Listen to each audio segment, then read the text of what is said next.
చరిత్రలోనే అత్యంత సాహసోపేతమైనటువంటి డ్రోన్ దాడులను ఉక్రెయిన్ రష్యాపై చేసింది. ఈ నేపథ్యంలో ఉక్రెయిన్ రష్యాపై పైచేయి సాధించింది. ముఖ్యంగా అత్యంత అధునాతనమైనటువంటి డ్రోన్ల ద్వారా రష్యాపై విరుచుకుపడి రష్యా సైనిక సామర్థ్యంపై కోలుకోలేని ఎదురుదెబ్బ తగిలింది.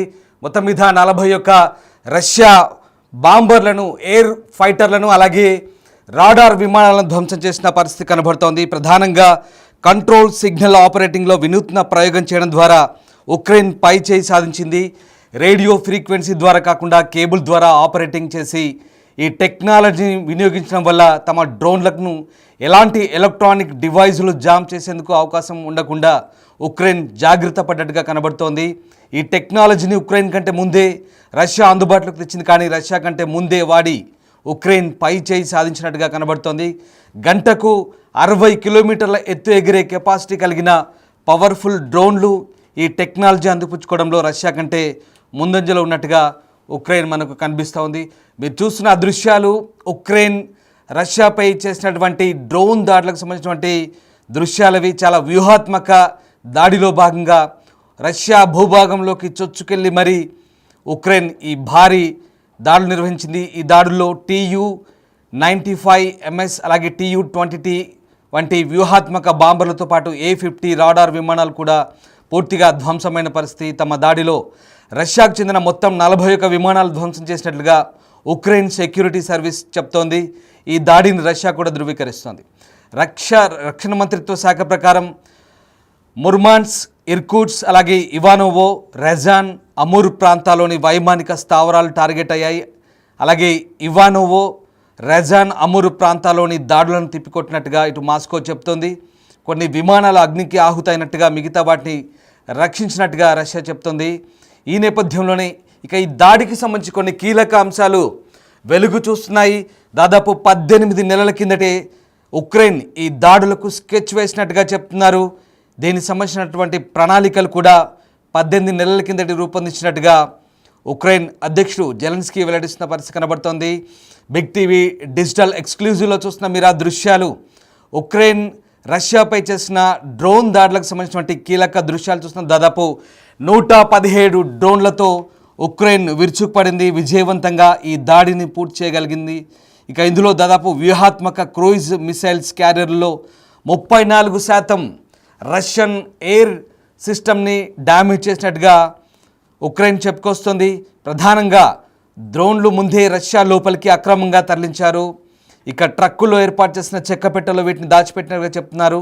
దాడి సమయంలో పైకప్పులను రిమోట్ ద్వారా తెరిచి డ్రోన్లను టార్గెట్ పైకి పంపినట్టుగా చెప్తున్నారు. తమ దాడిలో దాదాపు 7 బిలియన్ల విలువైన వ్యూహాత్మక విమానాలను రష్యా కోల్పోయినట్లుగా ఉక్రెయిన్ ప్రకటించింది. అంటే దాదాపు ఇండియన్ కరెన్సీలో 1.5 కోట్ల విలువైనటువంటి రష్యా వైమానిక ఆయుధ సంపత్తి పూర్తిగా ధ్వంసమైనట్టుగా ఉక్రెయిన్ చెప్తోంది. ఇక ఇప్పటివరకు రష్యా అయితే దీన్ని అధికారికంగా ప్రకటించినప్పటికీ మాస్కో మాత్రం పరోక్షంగా కొన్ని విమానాలు మంటల్లో కాలి బూడిదైనట్టుగా వెల్లడిస్తోంది. కొన్ని డ్రోన్లు సైనిక స్థావరాల సమీపం నుంచి ప్రయాణించినట్టుగా వెల్లడిస్తోంది. సో డ్రోన్లను ప్రయోగించిన ట్రక్కుల డ్రైవర్లను అదుపులోకి తీసుకున్నట్టుగా రష్యా చెప్తున్నప్పటికీ ఉక్రెయిన్ మాత్రం తమ సీక్రెట్ సర్వీస్ ఏజెంట్లని అక్కడి నుంచి దాడికి ముందే తప్పించినట్టుగా ఉక్రెయిన్ ప్రకటిస్తున్న నేపథ్యం కనబడుతుంది. మొత్తం మీద ఉక్రెయిన్ పైచేయి సాధించినట్టుగా చాలా క్లియర్గా అర్థమవుతుంది. ఈ దాడులు చాలా వ్యూహాత్మకంగా చేసినట్టుగా మనకు అర్థమవుతుంది. ఉక్రెయిన్ సరిహద్దుల నుంచి దాదాపు 4300 కిలోమీటర్ల దూరంలో ఉండే బెలయా ఎయిర్ బేస్, ఉత్తర సరిహద్దు నుంచి దాదాపు 2000 కిలోమీటర్ల దూరంలో ఉండే ఓలెన్యా ఎయిర్ బేస్ స్థావరాల్లో తీవ్రమైన నష్టం జరిగినట్టుగా వీడియోలో చాలా స్పష్టంగా కనిపిస్తోంది. దాడి తర్వాత మంటలు చెలరేగి విమానాలు కాలిపోతూ పొగలు ఎగిసిపడ్డ దృశ్యాలు మనకు కనబడుతున్నాయి.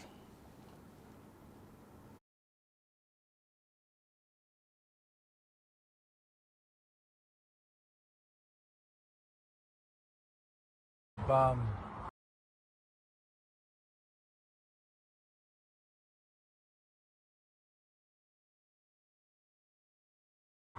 Flawless.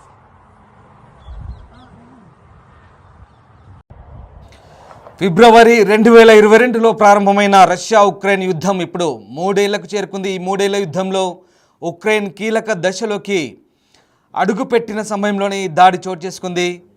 శాంతి చర్చల్లో రష్యాను దారి తీసుకునే ప్రయత్నంలో భాగంగానే ఈ దాడి చేసినట్లుగా ఉక్రెయిన్ చెబుతోంది. అయితే జూన్ 3న ఇస్తాంబుల్లో రష్యాతో చర్చల కోసం తమ రక్షణ మంత్రి ఉమరేవ్ నేతృత్వంలో ప్రతినిధి బృందాన్ని పంపినట్టుగా కూడా జెలెన్స్కీ చెప్తున్నారు. మరోవైపు ఇటు తుర్కీలోని ఇస్తాంబుల్లో శాంతి చర్చల ప్రక్రియ కొనసాగుతూనే అటు పరస్పరం దాడులు కొనసాగిస్తున్న పరిస్థితి కనబడుతోంది. ఓవరాల్గా ఆపరేషన్ స్పైడర్స్ వెబ్ కోసం ఉక్రెయిన్ 115 ఫస్ట్ పర్సన్ వ్యూ ఆత్మాహుతి డ్రోన్లను రష్యాలోకి పంపించి విజయవంతంగా ప్రయోగించడం ద్వారా రష్యా వైమానిక స్థావరాలకు కోలుకోలేని ఎదురుదెబ్బ తగిలింది. ఆత్మాహుతి డ్రోన్లు ఒక్కోటి గాల్లోకి ఎగిరి రష్యా వ్యూహాత్మక న్యూక్లియర్ బాంబర్లపై కూడా విరుచుపడ్డట్టు చెప్తున్నారు. ఇందుకోసం రష్యా భూభాగంలోని 3 టైం జోన్లలో ఉక్రెయిన్ గూఢచారులు పనిచేసినట్టుగా చెప్తున్నారు. ఈ ఆపరేషన్కు సహకరించిన వారిని ముందే భూభాగం నుంచి సురక్షితంగా బయటకు తెచ్చినట్లుగా జెలెన్స్కీ వెల్లడిస్తున్నారు. ఇక ఈ ఆపరేషన్లో TU-95, TU-22M3 బాంబర్లు అలాగే కీలకమైన A-50 ఎయిర్ క్రాఫ్ట్లు కూడా ధ్వంసమైనట్టుగా చెప్తున్నారు. వీటి ఉత్పత్తిని చాలా కాలం క్రితమే రష్యా ఆపేసినట్టుగా చెప్తున్నారు. దీంతో ధ్వంసమైన విమానాలను భర్తీ చేసుకోవడం ఆ దేశానికి దాదాపుగా అసాధ్యమనే వార్తలు వినిపిస్తున్నాయి. పశ్చిమ దేశాల అంచనాల ప్రకారం మాస్కో వద్ద మొత్తం 120 వరకు TU-95 అలాగే TU-22M ఉన్నట్టుగా చెప్తున్నారు. ఉక్రెయిన్పై బాంబింగ్లో ఇవే కీలక పాత్ర పోషిస్తున్నాయి. అయితే ఇన్ని రోజుల పాటు తమపై కీలకంగా దాడి చేసిన ఫైటర్ జెట్లను అలాగే రాడార్ వ్యవస్థని పూర్తిగా కూల్చివేయడం ద్వారా ఉక్రెయిన్ పై చేయి సాధించినట్టుగా చెప్తున్నారు. అది కూడా చాలా రహస్యంగా రష్యాలోని కీలకమైనటువంటి స్థావరాలను టార్గెట్ చేసుకొని రష్యా ఒక గూఢచార అధికారిక కార్యాలయం పక్కనే మరొక డెన్ ఏర్పాటు చేసుకొని ఉక్రెయిన్ చాలా విజయవంతంగా ఈ దాడులను పూర్తి చేసిందంటే ఎంతటి వ్యూహాత్మక చాలా పటిష్టమైనటువంటి వ్యూహంతో ఉక్రెయిన్ దాడులు చేస్తూ మనకు చాలా క్లియర్గా అర్థమవుతుంది. అమెరికా నుంచి కొన్ని ఆయుధాలు ఇటు ఉక్రెయిన్లో కూడా ఉన్నాయి. దాదాపు 185 మైళ్ళ రేంజ్లో దాడి చేసే ATMCMS స్ట్రామ్ షాడో క్షిపణుల నుంచి ఈ బాంబర్లను కాపాడుకునేందుకు ఉక్రెయిన్ సరిహద్దు నుంచి 1000 మైళ్ళ దూరంలో రష్యా భద్రపరిచింది. కానీ ఉక్రెయిన్ స్పెషల్ సర్వీస్ దళాలు ఆ దేశంలోకి చొచ్చుకొచ్చి FPV డ్రోన్లతో దాదాపు 41 విమానాలను ధ్వంసం చేశాయంటే ఉక్రెయిన్ ఎంతటి భారీ స్కెచ్ వేసిందో అర్థం చేసుకోవచ్చు. ఈ దాడిలో మాస్కోకు కనీసం దాదాపు $1.5 బిలియన్ నష్టం వాటిల్లినట్టుగా అంతర్జాతీయ మీడియా కథనాలు చెప్తున్నాయి. సో మొత్తం మీద భారీ నష్టమే చవిచూసింది రష్యా. దీంతో ఉక్రెయిన్ దాడితో ఒక్కసారిగా రష్యా ప్రతీకార దాడులకు కూడా సిద్ధమవుతున్నట్టుగా తెలుస్తోంది. మరోవైపు ఇటు ఇస్తాంబుల్లో జరుగుతున్నటువంటి శాంతి చర్చలు ఎలాంటి పురోగతి సాధించలేనట్టుగా మనకు కనబడుతోంది. రష్యా పలు కీలక షరతులు ప్రతిపాదించినట్టుగా తెలుస్తోంది. తమ షరతులను అంగీకరిస్తేనే శాంతి ఒప్పందంపై ఆలోచిస్తామని మెలికపెట్టింది. దీంతో ఇరు దేశాలకు చెందిన ప్రతినిధులు చర్చలు గంటలోపై ముగిసినట్టుగా చెప్తున్నారు. ఈ భేటీలో ఎలాంటి కీలక నిర్ణయాలు తీసుకోలేదని తెలుస్తోంది. ఇక ఈ చర్చల్లో భాగంగా తీవ్రంగా గాయపడ్డ అనారోగ్యంతో ఉన్న సైనికులతో పాటు దాదాపు 6 నుంచి 7,000 వరకు మృతదేహాలను అప్పగింతకు సంబంధించి ఒప్పందం కుదిరినట్టుగా చెప్తున్నారు.